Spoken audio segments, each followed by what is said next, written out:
A grande tribulação. Hoje é a nossa quarta ministração sobre o nosso estudo de escatologia. Não perca, se você ainda não assistiu os anteriores, corre lá e assiste, porque todas as pregações estão interligadas. Sobre a grande tribulação, nós vamos iniciar em Isaías 13, versículo 9. Eis que vem dias, diz o Senhor, dia cruel, com ira e ardente furor, para converter a terra em assolação e dela destruir os pecadores, porque as estrelas e as constelações do céu não darão a sua luz, o sol logo ao nascer se escurecerá, a lua não fará resplandecer a sua luz. Castigarei o mundo por causa da sua maldade e os perversos por causa da sua iniquidade, e farei cessar a arrogância dos atrevidos, abaterei a soberba dos violentos. Esse é um período que realmente será a pior fase que a humanidade já passou. Lembrando para você que ainda não assistiu às outras 3 ministrações, que esse é um período que pode começar a qualquer momento. Absolutamente nada impede de começar hoje. Assim que a igreja do Senhor for arrebatada, assim que o Espírito Santo, aquele que detém o anticristo de se manifestar, for levado para os céus, começa aqui na terra esse período chamado de tribulação ou grande tribulação. Nesse período, pelo menos 3 coisas irão acontecer. Essa primeira é que o Senhor Deus eliminará, Ele trará juízo no pecado e trará justiça. Ele fará justiça que nunca o homem e os governantes fizeram. Será a justiça e o juízo divino. Também acontecerá que neste período o Evangelho será pregado aos 4 cantos da terra. Hoje nós temos inúmeros, milhões, não sei exatamente, obviamente, quantas pessoas, mas existem milhões que nunca ouviram falar no nome de Jesus. Existem hoje, por exemplo, muitas tribos isoladas que ainda não sequer sabem o que é a palavra de Deus. Mas durante a tribulação, a palavra do Senhor diz, e falaremos mais para frente com calma sobre isso, que 144 mil judeus estarão pregando o Evangelho, as 2 testemunhas, possivelmente Moisés e Elias, e ainda os anjos do Senhor, que no tempo de hoje não fazem isso, durante a grande tribulação levarão o Evangelho eterno aos 4 cantos dessa terra, está escrito na palavra de Deus. A terceira coisa que acontecerá durante a grande tribulação é a conversão e a restauração nacional de Israel. Lá em Zacarias capítulo 12, não vamos ler tudo, mas diz assim, sobre a casa de Davi, sobre os habitantes de Jerusalém, derramarei o meu espírito de graça, de súplica, olharão para mim, a quem transpassaram, vão prantear, como quem pranteia pelo filho unigênito, chorarão amargamente, como que se chora pelo primogênito, e naquele dia será grande o pranto em Jerusalém, haverá uma fonte aberta para a casa de Davi, para os habitantes de Jerusalém, para a purificação do pecado e da sua impureza. Durante a grande tribulação, também chamada de tempo de angústia de Jacó, Israel conseguirá olhar para Jesus e reconhecê-lo como seu Salvador, como seu Messias.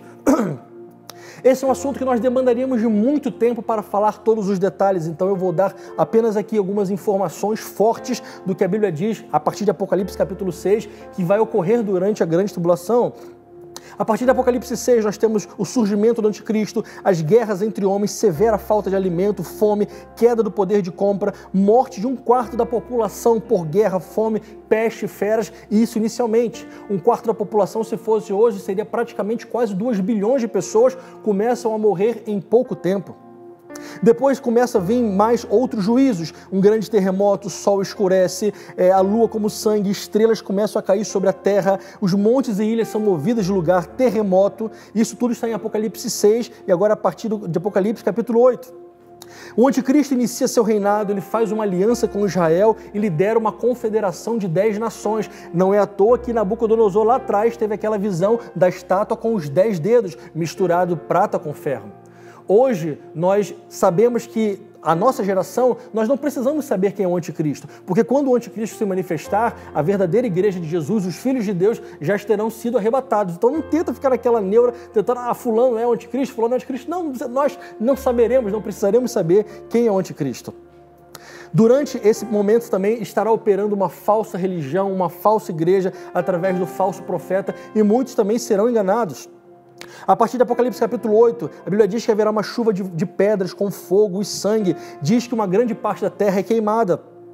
Algo como uma grande montanha lançada sobre o mar, 1/3 do mar se torna em sangue, 1/3 da vida marinha é destruída e os rios se tornam amargos, acontecem grandes mortes por causa disso. A Bíblia diz que 1/3 das estrelas, os luminares começam a escurecer, demônios são liberados para torturar, isso é Apocalipse capítulo 9. E a partir do Apocalipse capítulo 11 começam os juízos mais severos ainda de Deus. A Bíblia diz lá em Apocalipse 13 que o anticristo é morto, mas ele ressuscita. Os povos da terra começam a adorar a Satanás e ao anticristo. A partir de Apocalipse capítulo 13 é instituída a marca da besta, e aquelas pessoas que não tiverem essa marca não poderão comer, não poderão viver. Então só haverá dois tipos de pessoas nesse momento: aqueles que se renderam à marca da besta, ao governo do anticristo, e aqueles que resistem por amor a Deus. O anticristo faz uma aliança com Israel, mas depois quebra essa aliança, inicia-se uma perseguição ao povo de Israel de maneira muito forte. A partir de Apocalipse 16, úlceras malignas sobre todos aqueles que têm a marca da besta, o mar inteiro se torna em sangue, morre toda a vida marinha, os rios e água potável se tornam em sangue, o calor do sol, a partir aqui de Apocalipse 16, queima todos os seres humanos, escuridão total, o rio Eufrates seca e trovões, o maior terremoto da história, Jerusalém se divide em 3 partes e muitas outras coisas acontecem aqui a partir do capítulo 16 de Apocalipse. Eu só trouxe rapidamente essas informações. Quando eu ministro essa palavra com calma, nós ficamos semanas estudando os detalhes. Mas eu quis trazer rapidamente para que você saiba que a tribulação é algo que vai acontecer. Esse período da história vai chegar no momento em que Deus determinar, e será o pior período da humanidade, em que o juízo de Deus estará sendo severo sobre a terra e sobre o pecado. Mas se você é filho de Deus, eu quero te dizer pela palavra de Deus, se você estiver morto na época, você será ressuscitado e se encontrará com Jesus. Se você estiver vivo durante esta época, você será arrebatado e se encontrará com o Senhor. Então, não tema esse momento. Tema é viver uma vida longe de Deus. E o objetivo não é causar medo, pânico, pelo contrário, é te relembrar que o Deus de justiça, no tempo certo, trará a sua justiça sobre a terra. Ele é amor, mas ele também é justiça e juízo. E antecipadamente, ele já traz para nós tudo o que ele fará para que possamos escolher a vida eterna com Ele. Que Deus te abençoe.